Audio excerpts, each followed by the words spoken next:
নাম কায়েম শেখ, কমলকাতি বাড়ি, নাদিলা গোপালগঞ্জ। গত 2 মাস আগে থেকে সেলিম গাজী এরা সাথে সাথে ঝামেলা। তার বাসায়, আমার বোনের বাসায় পোলাপান্ডে জানতে চাইছে অনেকবার। আমি সেটা সমাধান করছি, আমি টাকাও দিচ্ছি। যে ঝামেলা আমি করবো না বলে অনেকবার আমি সমাধান করার জন্য। বিয়ে কিংবা যে কোনো আয়োজনে স্পেশাল রান্নার জন্য বেলকুচিবাসীর আস্থার নাম জয়ত্রী মশলা। জয়ত্রী মশলার সাথে স্পেশাল দিনের রান্না হোক আরো স্পেশাল। আমি নিজে ঢাকা থেকে তাকে আমি বিকাশে টাকা পাঠাইছি যে ঝামেলা আমি করতে চাচ্ছি। তারা বারবার তাকে ছেড়ে দিচ্ছে, মারা যাবে হুমকি দিচ্ছে।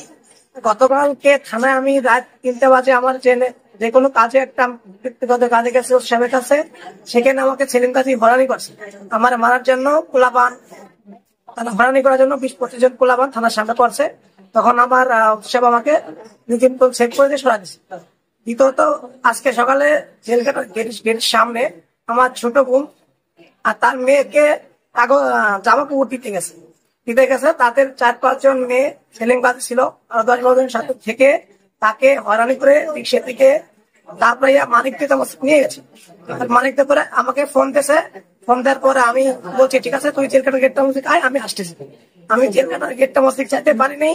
এর মধ্যেই আমার বোনকে ধরে মহিলারা 4-5 জন ধরে মনে করেন বাড়ি কোপ তাও দিয়ে বাড়িতে শুরু করেছে। এখন আমি মহিলা মানুষের কথা হাত দিতে মারছিল, আমি লাঠি নিয়ে আর 4-5 জন আমরা চাচ্ছি যে কত বিচার হয়, সামনে বিচার চাচ্ছি। হাসপাতালে যাচ্ছি, আমরা থানা যাবো, যাই মামলা করবো। বাড়ি বাবুকে গেলাম, আমি আসছি থানার সামনে। আসার পর দেখি কি ওই যে সেলিম গাজী আর ওনার যে শেষ রাকি নাম, ওনার স্বামী বদির, 5-10 জন দাঁড়ানি লোক। আমি অনেক লোকের নাম জানি না, তবে আমি সেলিম গাজী ওনাদের চিনি। আর আমার বাইরা ভাই বদির ওদের। তো আমি আইটা আসাতে রিক্সায় উঠছি। রিক্সার সাথে থেকে আমার অনেক দাপড়াই করছে, নামাই এরকম অনেক মায়ের দূর করছে, দাও ধরে কোপ দিচ্ছে। আর আমার পিঠে অনেক শুধু ও জায়গায় একাই ছিলাম, পাশে অন্য কোনো লোকজন আমার ছিল না। ওদের 10-15 জন লোক ছিল। শত্রুতা বলতে কি আমি জানি না, আমার মেয়ে বিয়ে দিচ্ছি আমি,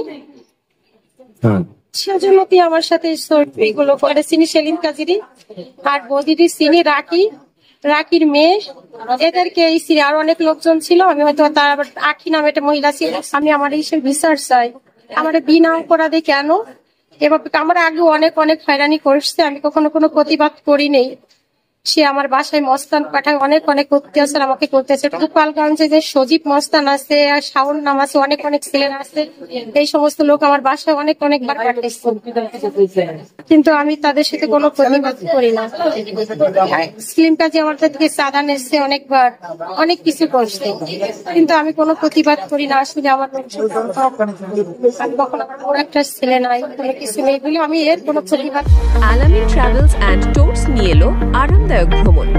এবার বেলকুচি থেকে সিলেটের বিভিন্ন পর্যটন কেন্দ্রে ঘুরে আসুন আমাদের সাথে রিল্যাক্সে। কিন্তু এখানে আজকে আমি আমার মেয়ের একটা জামা দিতে গেছিলাম, ওদিকে যাওয়ার পরে আমার রিক্সা থেকে নামায় বিনা অপরাধে খালি মারছে। ওই জায়গায় অনেক পুলিশ অনেক লোকজন ছিল, তারাও দেখছে যে আমার জায়গায় কোনো অপরাধ ছিল না। আর আমি তাদের কাছে সাথে কোনো কথাও বলিনি।